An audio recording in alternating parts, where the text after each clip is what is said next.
What's going on YouTube? Jamo TV HD back again with another review. Gulikit are hooking this one up. That's them there, done know. They're a little shop on Amazon, and if you haven't already seen it, they do quite a lot of peripherals for the Nintendo Switch. So a couple things that I've reviewed for them before were Bluetooth adapters for the Nintendo Switch so that you can use your wireless Bluetooth headphones or maybe even a wireless Bluetooth speaker for your Nintendo Switch. But yeah, they got controllers now. This one is called the Gulikit King Kong Pro controller. It's the highest out of two models that they do in this King Kong controller range, if you want to call it that.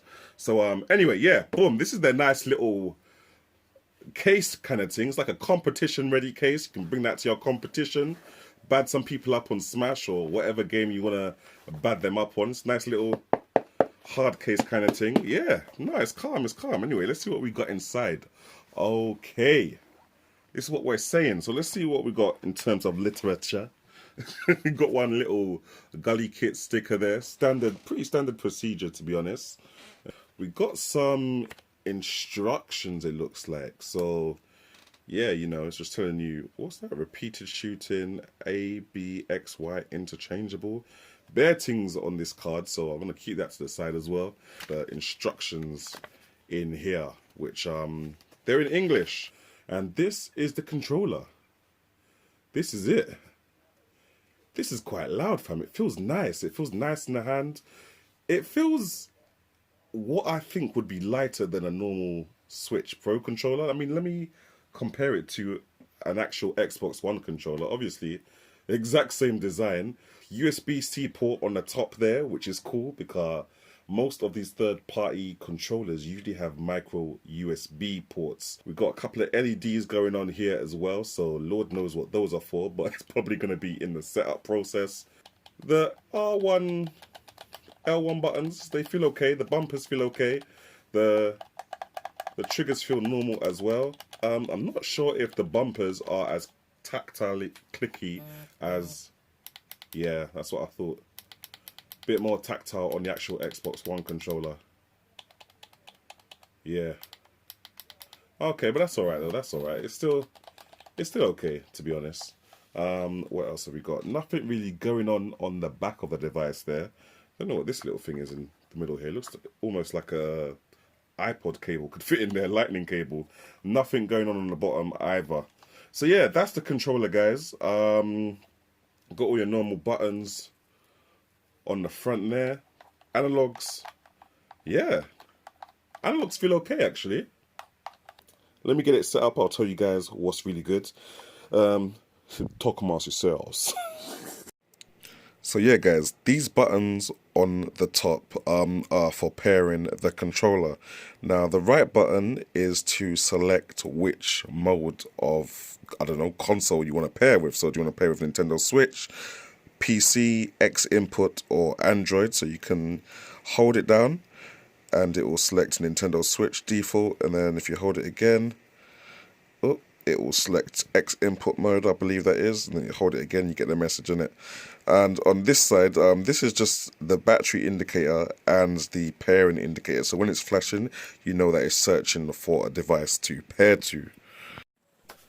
Alright guys, so we're back now. Now, first of all, I forgot to show you that this thing comes with a USB-C cable, so a flat USB-C cable. Cool, whatever, calm. Now, there are levels, guys. Almost all of the buttons on this are programmable or customizable, I should say, in terms of their sensitivity. And it's all to do with these two extra buttons here. So let me explain what's really good. This button here in the bottom, this is the programmable button. And what it does is basically you tap and hold it, and then after that it will vibrate and it will let you know that it's in program mode.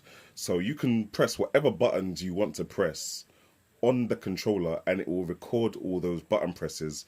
Hold it down again when you want to save what button presses you've just recorded, and you can literally just tap it and it will start doing those button presses that you already just recorded, kind of thing. So I don't know if you guys remember, but you know, when you're hatching an egg on Pokemon, you might want to just make your switch, you know, go around in circles on its own, kind of thing, to hatch the Pokemon without actually doing it yourself and sitting there for 10 minutes.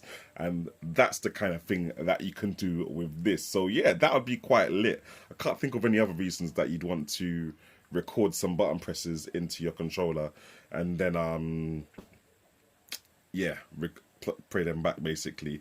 I don't know, maybe you could learn a fighting combo in a fighting game and just go to the tournament with this one button press, you kill your enemy just like that.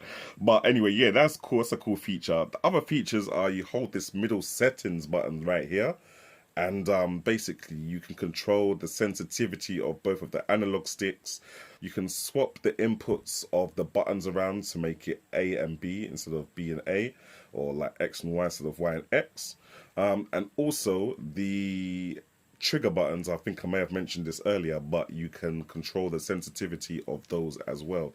So these are analog trigger buttons, but obviously, as I was saying, the Switch is not analog, so you can, you know, change it so that just even a little tap will trigger the button being pressed, whereas usually you have to fully depress the button for it to register a tap. What else can you change? You can change the vibration intensity directly from the controller by holding the settings button and pressing up and down, and I think pressing left and right changes something as well. But guys, there's bare customization options here on this controller. It's cool. So yeah, let me play some games on it. I was already playing Mortal Kombat, but I'll just show you guys, I guess. So yeah, guys, I'm just going to show you guys an example of how the program button works. So what I've done now is I've programmed a combo into the button. So if I just go on Katana, if I just go next to him now, I should just press one button and that should do the whole combo. Just like that. So I don't know if that's a thing. There you go. One touch of death, fam. So maybe if you're playing Dragon Ball Z Fighters and you've got the correct combo on lock, fam, you just do that, go to your competition now, and boom, one button, touch of death. But obviously, in real life fighting games, some of the inputs differ depending on what side you're facing. So yeah, it's not going to work because obviously this combo starts off with a right square or it's like a right Y. So if you're on the left, the combo won't work because it's obviously a different input on that side. But yeah, no, guys, definitely it's a shout, fam. Pro controller from Gulikit, King Kong Pro. Anyway, thanks for watching. Leave a comment in the comment section below. Subscribe and like. Mine will catch you in the next thing. Jamo out.